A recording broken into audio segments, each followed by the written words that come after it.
In this video, we are going to see an advanced techniques with which you can format the data using the find and replace function. If we have, and there is no such criteria where the conditional formatting can be applied. So let's say that after each totals, we want to make the formatting of this totals. So this AIB foods categorization is complete. Totals are done using the subtotals, and we now simply want to format it. Let me just zoom out so that we can see it all. Let's say that we want to format it like this. We want to make it bold. We want to apply a top and down border, something like this, and we want to add some colors to it. Let's say this is the color that I want to add. But if we do it manually, it will take us a lot of time because again, we have a lot of customers to deal with.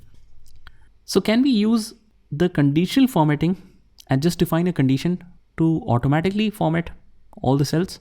No, we cannot, because we have the different details in every single total. We have the equals to subtotal starting and ending as common, but the ranges are different. So let's try using the find and replace function, and then we will also try it using the conditional formatting. Maybe we are able to do that as well. So let's select all of these columns and press Control F. Control F. We will go to the replace, but we will use the advanced options here. Now, whatever cell we want to format, there is a subtotal formula there, but the ranges and the references are different.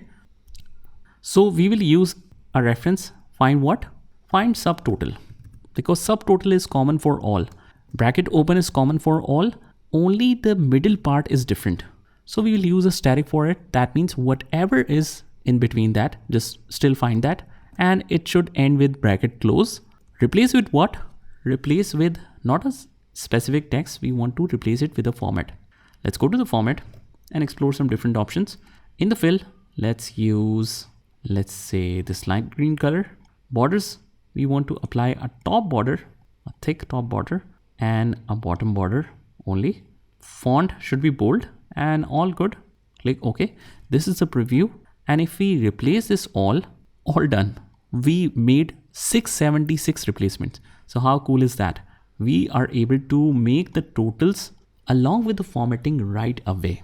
Let's undo this and let's try this with conditional formatting. If we go to home, conditional formatting, manage rules, there is no rule set. So create a new rule and let's try to use this. Use a formula to determine which cells to format. Equals to, we will write subtotal, bracket open, static, bracket close. And let's say that we want to format it in a different way. Fill it with this, apply a top and down border, and let's apply a font. Click OK. And this is how we want it. Click OK. And we have to give the cell reference. So that's why we cannot apply the conditional formatting here. So as we can see, the conditional formatting doesn't work here, but we are easily able to format it using the find and replace function. So let's apply this again. I just skipped that part, so that's why it also removed the subtotals. So let's just quickly apply this. Go to data, apply subtotals, click OK to ignore. At each change in status, I want the totals of all of these fields. Click OK. And then we want to format the totals. First of all, we make sure that the totals are showing correctly. And once we have confirmed that, we need to select all of this columns. Whatever has the total, make sure you select them all. Control F, replace. Formula is already there. Replace with this format, replace all. And we are good to go. Here is your finished format. So that's how we can automatically format all the cells using an advanced technique of find and replace function. Just try this by yourself and I will see you in the next one.